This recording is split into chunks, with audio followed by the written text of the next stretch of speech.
तो अब बात करेंगे थर्ड पोस्टुलेट की। अभी एक स्टूडेंट कह रहा है डॉक्टर रात को आता है। लेट अस सपोज हमारे पास ये जो ग्राउंड स्टेट है, मतलब फर्स्ट स्टेट इसको हम बोलेंगे, this is the first orbit. इसकी जो एनर्जी है E1 है, ठीक है।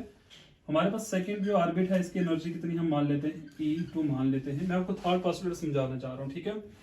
मान लो मेरे पास एक इलेक्ट्रॉन और यहाँ पर न्यूक्लियस होगा, ठीक है। This is a nucleus, this is first orbit, second and third and then fourth.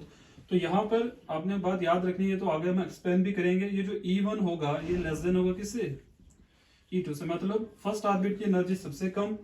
उसके बाद जैसे जैसे आप न्यूक्लियस से दूर चलते जाएंगे तो एनर्जी क्या होती रहेगी, इंक्रीज होती रहेगी, ठीक है। अब मान लेते हैं कि इलेक्ट्रॉन यहाँ पर है, एक इलेक्ट्रॉन है यहाँ पर फर्स्ट एनर्जी स्टेट के अंदर घूम रहा है, जिसकी एनर्जी E1 है। जैसे ही उसने क्या किया, बाहर से कुछ एनर्जी रिसीव करता है, ठीक है ना, in the form of radiations, ठीक है, in the form of photon. वो एनर्जी को जैसे रिसीव करेगा, अब जैसे एनर्जी को रिसीव किया तो अब ये यहाँ पर रह ही नहीं सकता, क्योंकि इलेक्ट्रॉन की एनर्जी बढ़ चुकी है। तो जैसे इलेक्ट्रॉन की एनर्जी इंक्रीज होगी तो इलेक्ट्रॉन सीधा कहाँ चला जाएगा, हायर एनर्जी स्टेट में पहुंच जाएगा, बिकॉज उसकी एनर्जी क्या हो चुकी, इंक्रीज हो गई। जैसे उसकी एनर्जी इंक्रीज हो जाएगी, तो जैसे सेकंड पोस्टुलेट में कहा कि हर ऑर्बिट की एनर्जी फिक्स है। अब इलेक्ट्रॉन की जब तक E1 एनर्जी थी वो तो यहाँ पर घूम रहा था, जैसे एनर्जी इंक्रीज हुई तो अब वो यहाँ पर रह ही नहीं सकता, वो कहाँ चला जाएगा, हायर एनर्जी स्टेट्स में चला जाएगा। लेकिन दुख की बात यह है कि ये ज्यादा टाइम तक यहाँ रहता नहीं है, ये सिर्फ इतना टाइम ही यहाँ पर बिताता है, 10⁻⁸ सेकेंड। फिर ये वापस कहाँ आ जाता है, वहीं पर जहां से वो गया था, लेकिन फिर से क्या करता है, एनर्जी को इमिट कर देता है, ठीक है। जितनी एनर्जी रिसीव की थी उतनी एनर्जी क्या कर देगा, इमिट कर देगा। अब क्वेश्चन ये है कि ऐसा करता क्यों है, ये प्रिंसिपल हम यूज कहाँ करते हैं, ये इमिशन का और ऑब्जर्वेशन का प्रिंसिपल याद रखना है, लेजर के अंदर यूज किया जाता है। लेजर प्रिंसिपल इसी के ऊपर वर्क करता है, light amplification stimulated emission of radiation, इसकी जो फुल फॉर्म है आपने याद रखनी है, लेजर।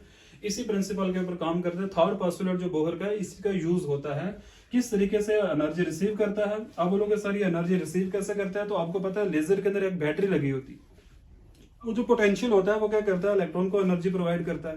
जैसे एनर्जी प्रोवाइड करेगा, इलेक्ट्रॉन ने एनर्जी ली तो जम करके चला कहाँ पे, हायर स्टेट्स के अंदर, तो फिर वापस जम करके आ जाएगा लोअर में, तो एनर्जी क्या कर देगा। क्वेश्चन एक और राइज हो गया कि ऐसा किया क्यों, वही एनर्जी ली वही देगा, तो ऐसा फायदा क्या हुआ।